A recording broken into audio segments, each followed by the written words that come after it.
මිනිස්සෙක් මරුණාට පස්සේ ගෑනු කෙනෙක් අඬන්නේ වෙන්ගතුනි මොකුත් හින්දා නෙමෙයි. එයාට මතක් වෙන්නේ මොනවද? මිනිස්සයාද? ඈ? නෑ වෙන්ගතුනි මිනිස්සයා කියලා එකක් නෑ ඒ හිතේ.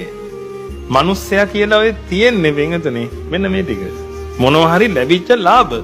නෝනා කියලා තියෙන්නේ මොනවා හරි ලැබිච්ච ලාභ වෙන්ගතුනි. ආදරෙන් කතා කළා. ලෙඩ දුකට බැලුවා. හරි හොඳයි. මොනවා හරි වෙන්ගතුනි ඔය තියෙන ලාභ මොනවා හරි තමන්ට ආස්වාදයේ දුන්න දේවල්. ඒ මනුස්සයා මැරිච්ච ගමන් වෙන්ගතුනි. මෙයාට අහිමුනේ මොනවද? මේ ආස්වාද. ඇයි ඔච්චර දුක? වෙන්ගතුනි මේ ආස්වාද ආයේ ගන්න බැරි වෙන නිසා. එහෙම මේ ඒ ඔය අද්දකින් විඳපුවා ඉන්නව නේද වෙන්ගතුනි? ඇත්තට මේ වෙලාවට දරන්න බැරි තරම් පපුවට වේදනාවක් එනවා. ශෝකෙන් නතර වෙන්නේ නැහැ නේද? පරිදේවයට ඇවිදින්න. උපායාසයටත් එනව නේද? ඇඟ දරා ගන්න බැරුව වැටෙනව නේද වෙන්ගතුනි දින. ඒ මොකුත් හින්දා නෙමෙයි. මෙන්න මේ ගත්ත ටික ගන්න බැරි නිසා. 3 මාසේ දාන එහෙම දුන්නාට පස්සේ මොකද වෙන්නේ? මේ ටික දෙන්න පුළුවන් කෙනෙක් ආයෙ මුණ ගැහෙනව නේද? අවුරුද්දේ දානෙවත් දෙයිද?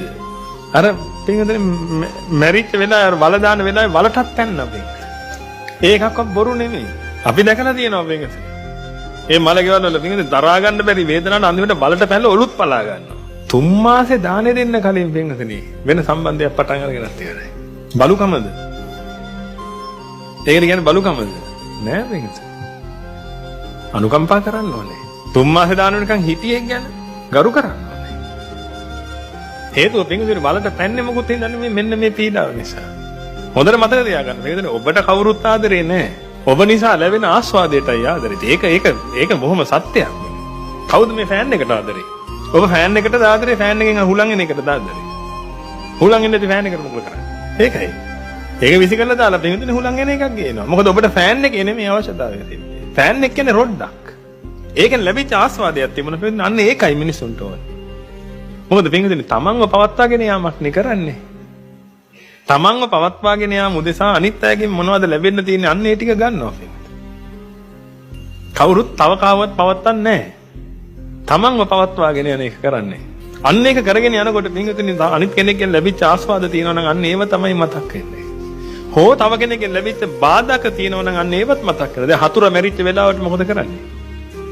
හොඳ වැඩේ ඕක මැරෙන්න තිබ්බේ අද නෙමෙයි. මැරිය ඕක ආයි මැරිය තවත් මැරිය කිය මක් කරනවද?